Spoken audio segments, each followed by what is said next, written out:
14 WILI and 95.3 FM presents Hometown Threads, a closer look at our community and the people that make it go. Every week, you'll hear uplifting stories from our local businesses and our neighbors. Now, here's our host for Hometown Threads, Keith C. Rice. All right, here we go. Hard to believe it's episode 7 of Hometown Threads. And Happy New Year. First show of 2023. Welcome back in. It's Hometown Threads. Keith C. Rice here. We'll get to our special guests in just a sec.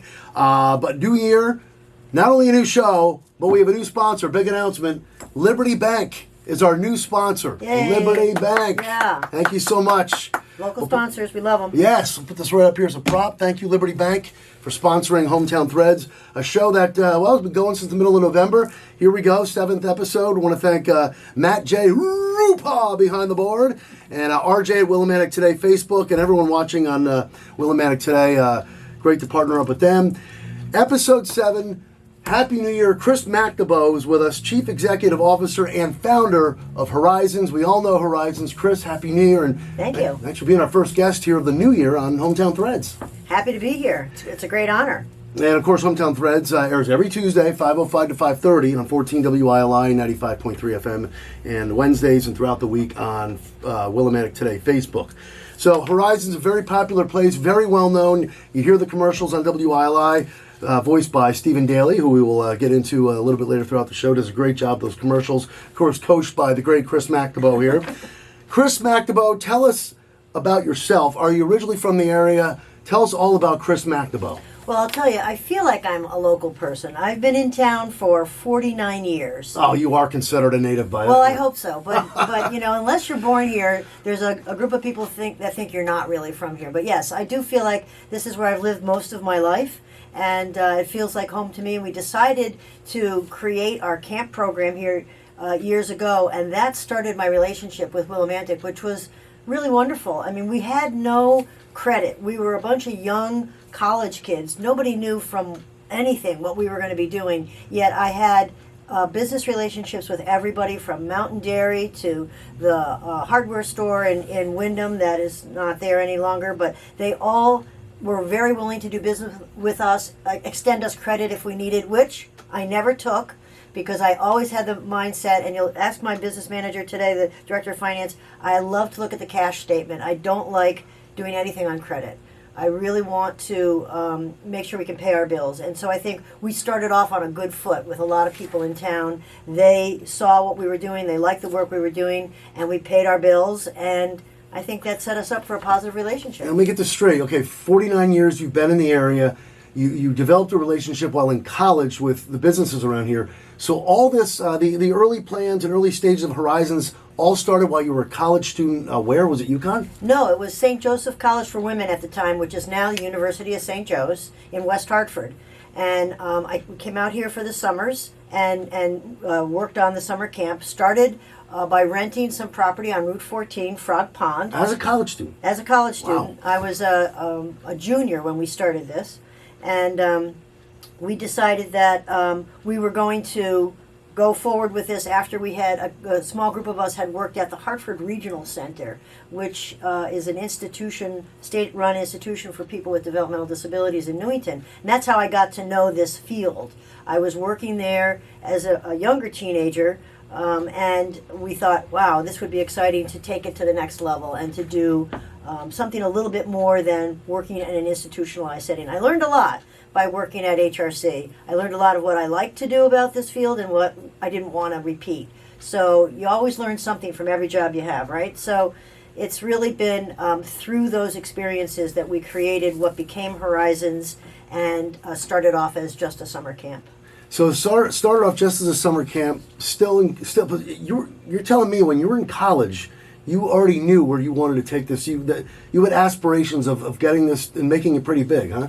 Well, no, I had no aspirations for making it pretty big at all. We had no vision of the future. Okay, so there was no vision yet. No, even after we were doing the camp for many years, we still just thought, hey, this is a great thing to do. I was a special ed teacher during the year, and we'd come back and do summer camp, and it was a lot of fun. So it was kind of an on-the-side thing, right? in the beginning? Yeah. Well, you could say on the side, but it took a heck of a lot of Oh, time. yeah, well, You know, sure. just you start enrolling campers early in the year, and then you had to start lining up staff, which we still do today. It's a long process, but no, there was no aspiration to make it a year-round business until probably about 7 or 8 years into summer camp, and then my sister joined me at that point, and we were thinking, you know, what else could we do? And we were also approached by the Department of Mental Retardation, which is what it was called at the time. Now it's DDS, to think about opening a group home. So when is that? That's when the lights started to go off. Like you and your sister are discussing this, going, "This could be bigger than we have it now," and let's get the ball rolling. So you kind of talked to DDS now, and that's they kind of helped you partner and come together with how Horizons would eventually form. Yes, we actually, the impetus to get us really going, after DDS approached us and we said no a couple of times, we weren't ready for it then. It was the parents of our campers who consistently approached us and said, hey, we really want a place where our sons or daughters could live independently or more independently, just like my other children in the family can have apartments and have jobs and be a member of the community, a vital member of the community. And we started to think more seriously about it then, because at the beginning we said, no, that's okay. We really like camp and we'll go back to the classroom afterwards.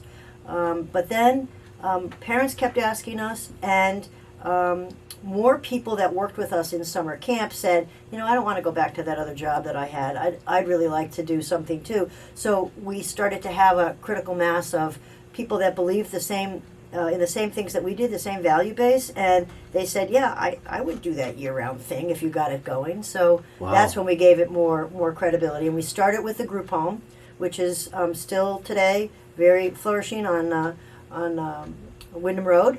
And we started with 6 people because that was the model at the time. Now, this is 1975 when it first started, or are we there yet? Or? No, 75 is when we first started summer camp. Oh, okay. Right. Okay, so we were actually operating summer camp under the name of Camp Crossroads for 5 summers before we started and incorporated as Camp Horizons. And the only difference between Crossroads and Horizons was, at the time, we were advised to start a for-profit business, which was Crossroads. So it was a subchapter S corporation. We didn't know anything from business. We said sure and signed on the dotted line. Wow. Started that. And then after doing Camp Crossroads for a number of years, people said, you should be getting donations. We could give you things if you were a nonprofit. So we started to think more about that. And the fellow Bob Hausman that I started off with doing Camp Crossroads wanted to go on and do other things. We had worked together for a number of years at the Hartford Regional Center. He wanted to move on. He was getting married and doing other things. So that's when my sister and I joined forces, and that was in 1979. So it became a nonprofit in '79? That's right. Okay, so it becomes a nonprofit. We're still in the early days of, now was it is it Camp Horizons or Horizons? It was Camp Horizons back then still, right? Everything was Camp Horizons because we thought we had built our reputation in the community as camp. We had built our credit as Camp Horizons, and people kind of knew that brand when we were recruiting for summer camp. So we thought it was successful then, we might as well continue using that. And it wasn't until some years later that we changed the name to Horizons.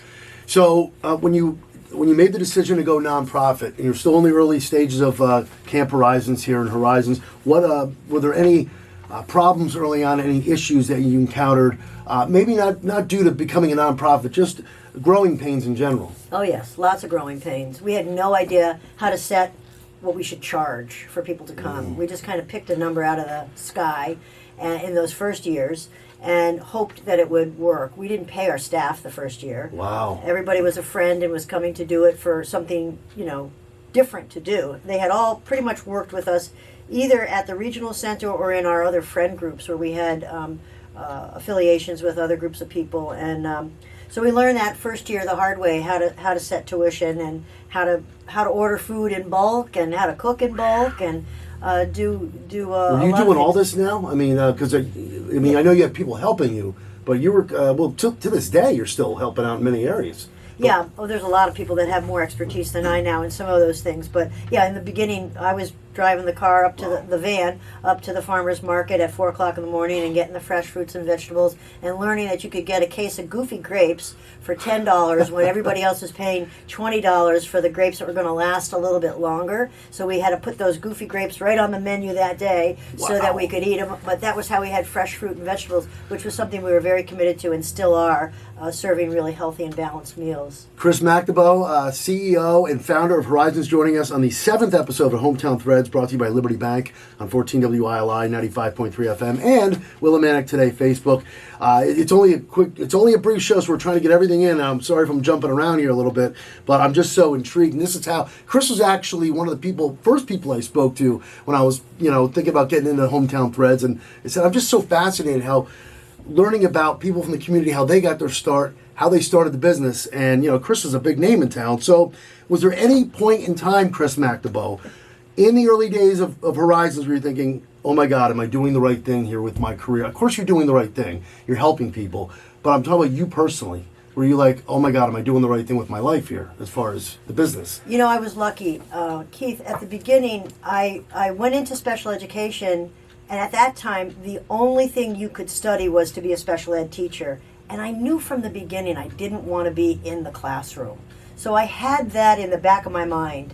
But in those early days, in the early 70s, that's all there was. There weren't other community-based programs for people with developmental disabilities, because that was the beginning of that whole movement to move people out of institutions and into community-based settings. So I was fortunate that I had that going for me, that I wasn't like in love with being in the classroom and had to leave that I really looked for other ways that we could create meaningful experiences for people with developmental disabilities in the community so they could live their lives just like all of us do, to their fullest dreams and wildest dreams. And that's what we felt Camp Horizons and later Horizons really allowed us to do with folks. Were there any important names along this great journey of yours that played a big part, not only in your success, but the company, the success right now of Horizons, off the top of your head? Well, I'd have to say that one of the most influential people for me starting off was my advisor in college, and her name is Sister Judy Carey, and she was very much a process-oriented person. And you ask, did I ever think I was doing the wrong thing, or when did I know it was the right thing? Well, I wasn't a great student in college. I didn't really like studying. I didn't really like doing papers until I found working with people with disabilities, and that became the focus of everything I did. So I knew that was a good connection. And Sister Judy always said, well, I told her my crazy idea, and she said, well, if you ever get that going, I'll help you with the board of directors, because she was, as I said, very process-oriented, and that's something I didn't know anything about. And she was kind of half kidding with it, but then I took her up on it, and she has stayed a lifelong friend and advisor right up until present time. So she played a big role in it, and I can't say enough about my impetus to get going over at the regional center was because of my mother. And she had said, I was one of 6 kids, the oldest of 6 kids, and she said, you guys are not hanging around the house all summer. You either go to summer school or you go volunteer someplace. So that's how I ended up at Hartford Regional Center. The bus was going to Newington, and I said, I'll do that thing because I hadn't tried that before. The other choice was working at a home for the elderly, and growing up in Catholic school, you always had to volunteer at the home for the elderly. So I knew what that was. I said, let me try this different thing that I didn't know what that was. So I didn't like the first couple of days. I got there, and it was a really strange experience, and the building smelled funny, and it was very institutional. But I fell in love with those individuals that were there, and I just kept going back. So Horizons, obviously such a big name around here, and of course Chris as well. How did you come, and they're located, the main office is on Babcock Hill Road in South Wyndham, right, and we'll get to the other office in just a sec. How did the name Horizons come about again? Well, it seemed hopeful. When you see the horizon line, you see a lot of endless possibilities. And we thought that was really what we were speaking to. There was endless possibilities for folks, and we didn't want to make it have any kind of a finite quality to it. I like it. I've always liked the name Horizons, and I could see where you're coming from there. Now, why Babcock Hill Road in South Wyndham for, just out of curiosity? Well, as I said, we started off on Frog Pond on Route 14 and had many summers there, 11 summers there, actually. And were started to look about in year 9 or 10, 9, I guess year 9, we started to look for a permanent facility. And we tried to actually buy that facility, but that didn't work out. And so we kept looking for other places that had some land and could be used for a summer camp, because we were still just focused on summer camp at the time, but wanted to definitely stay in this area. And the group of folks that was very supportive of us with donations was the Probus Club, which is a group of professional businessmen that take upon themselves to help people with a variety of needs, including people with developmental disabilities. And they became like our big brother group. So they helped us look around for property. I looked farther down on Route 14. We looked all over the place, actually, out in Salem. And what we ended up finding was that Mitch Strauss, who owned the camp, it was then called Camp Kendale, on Babcock Hill Road, was about to retire. So he said, "Why don't you look at my place?" I said, "Well, I'd love to, but I didn't think you were retiring." And that was the beginning of that. Yeah, that's a pretty big facility, right? Yes, that was much bigger than what we were using in Wyndham Center. We had probably about 5 acres that we were using in Wyndham Center, plus the pond on the other side of the road. And the site on Babcock Hill Road was 37 acres at the time. Wow. Now, you started out with how many employees in 1975 off the top of your head? I don't know if you actually... 28. Oh, I know exactly. They were my friends. 28 there. How many now at Horizons? A little over 250. Wow. And now they all don't work in South Wyndham. Now you have other offices. They're all spread out, right? Yes. Including yourself. You're all over the place. Most of the employees are in South Wyndham, right? Or no, we're really spread out all over the place.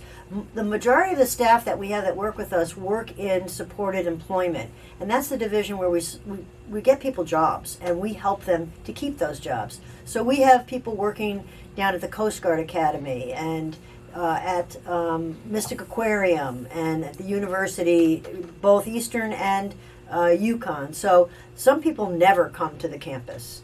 And there are quite a number that do, but there are, I'd have to say, as many that don't come. So you call South Wyndham the campus? Yes. Obviously. Okay, so where's Chris McNabaugh on a regular? Like, give us a day in the life of Chris McNabaugh. You're bouncing around from. Where are your other offices, by the way, too? We have our supported living offices are right now at 41 High Street, and we have our training center there as well. So any new employee that comes to work with us has a week of orientation and training to learn about our philosophy, our mission, our vision, and our teaching techniques.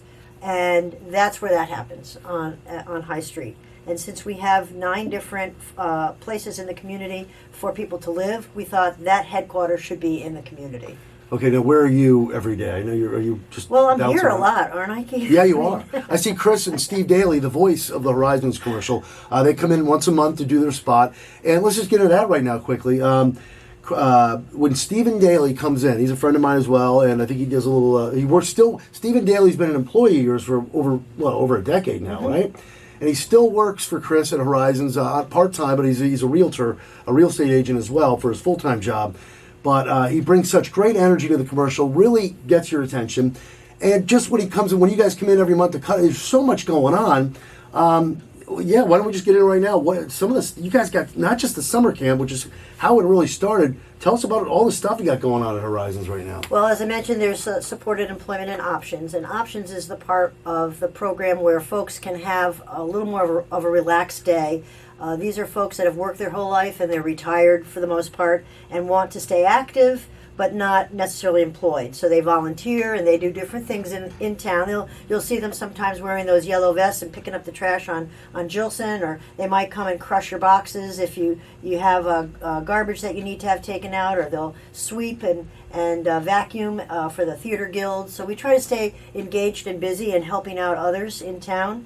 And then there's Horizon supported educational support services, where individuals who have an IEP and receive special education services in their schools can get supports from us. And there's a whole emphasis now on students transitioning for the last couple of years of their public school life, so they get to transition into the world of work and see where they might have a niche. So we've created a transition ed program that has two avenues to it. One is that very vocational focus, where we will take the students' IEPs and we'll work with them to find the right kind of job. We'll try out, we'll sample a number of different jobs with thanks to the relationships we have in town with a number of businesses that will let us do that sampling there. And they'll come in for anywhere from 2 to 4 hours a day, a few days a week, and learn how to do a variety of jobs and try several while they're still in school.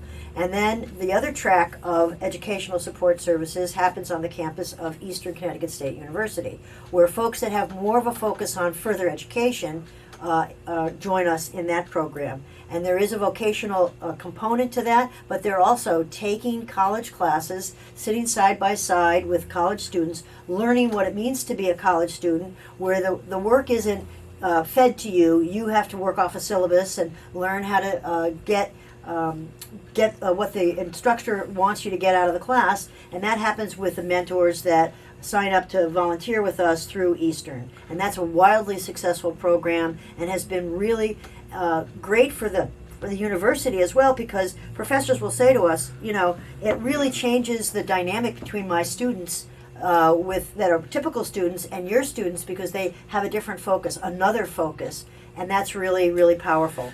So this is like the original flyer, I'm assuming? Yeah. Camp Crossroads. Yeah, there it is. Wow, look at this. And now, look. And I still have it. It's just incredible. And we call it Horizons now, but we're from Camp Crossroads to Camp Horizons to Horizons, right? That's right. And just all that stuff you just told us about, it's amazing. Do you ever think in a million years you'd have all that activity going on? You do so many great things for the community.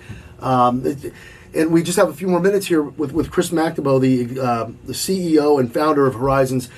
Right now, tell us what you want. Of course, you're hiring. What are some of the things you want to hit going forward here with Horizons as we get into 2023? We have a lot of goals, and one is to really rebuild the program since COVID. COVID was very difficult for us because we're a hands-on people business, and that's one of the struggles right now, rebuilding to get back up to the 300 employees we had when COVID first hit. And we're slowly getting there. So we're definitely hiring for our year-round programs, which include supported living, which you work with people in their homes, whether it's a condo, an apartment, a home, a house, wherever, all in this general area of Windham, Willimantic. We have one home in Mansfield, one in Lebanon, and really trying to help folks have a exciting and meaningful life that they take charge of. We're also hiring in supported employment and options. A lot of the focus right now is on our options folks that have those experiences where they're volunteering in the community, and it's more of a day program. The two locations for that in town are Church Street, where folks will get dropped off by their transportation and then leave from there to do things. And actually, right here on Riverside Drive, in the space that we're renting from the soon-to-be Trigo Wood-Fired Pizza, we'll put a little plug in for Patrick. Yeah, can't wait to try that place. I know. And so we are using those two hubs as places for our folks to come. And we're always looking for folks that want to work either full or part-time. There are evening shifts, weekend shifts, Now, where do overnight they shifts. apply, Chris? They apply right online to horizonsct.org, Okay. and go right online. We have a real quickie application there that gets the ball rolling, and then you'll start to talk with someone in human resources. Usually Victoria would be the first person you would speak with, and she'll give you the overview of what we're looking for right now and see what fits with your schedule and your interests. We can train almost anyone. If you bring the heart, we can train you. We can't give you a value base, we can't give you a moral compass, but if you come with that, we can teach you what you need to know to be successful in working with people with developmental disabilities. And then there's summer camp. Wait, I want to say this, to quote Steve Daly, I won't, Steve does it much better than me, but here it goes. Summer camp! That's right. He says it so much better. But yeah, tell us about summer camp. Well, we start in June with a week of orientation with summer camp. It's a great way to get into this field. We have 8 weeks of summer camp over a 10-week period. Wow. There's a week of orientation before campers arrive, which we again train you and give you all the skill sets you need, match you up with other people that have done the jobs for years, and then there's a week off between our 2 4-week sessions, so you get a little breather in the middle of summer as well. And it's a great way to get started. You do have to live on campus, and you live right with the campers that you're supporting, so it's a very intense experience, but it's one you'll never forget. I've heard nothing but great things about Horizons. In fact, my brother, Reginald Collin, worked for Horizons. So I have a family member, and everywhere you go, you just, what was that? That's right. Was he a good employee? He was a very good employee. He was young. That's right. I think he was a junior counselor when he came to us. Yeah, so... Yes. Again, they're always, that's one, if you're looking for a job, it's the new year. Some people looking to go down a new road. HorizonsCT.org. That's right. All right, so you can apply. They always got stuff going on. As you just heard Chris talking about. Chris McNabo, the CEO and founder of Horizons, located right here in South Wyndham, but they're all over the place. Thank you so much for joining us. Thanks, Keith. This is great. Episode 7 of Hometown Threads in the books. Big thanks to our new sponsor, Liberty Bank. Thank you for listening on 14 WILI 95.3 FM and on Willimantic Today Facebook. We'll see you next week.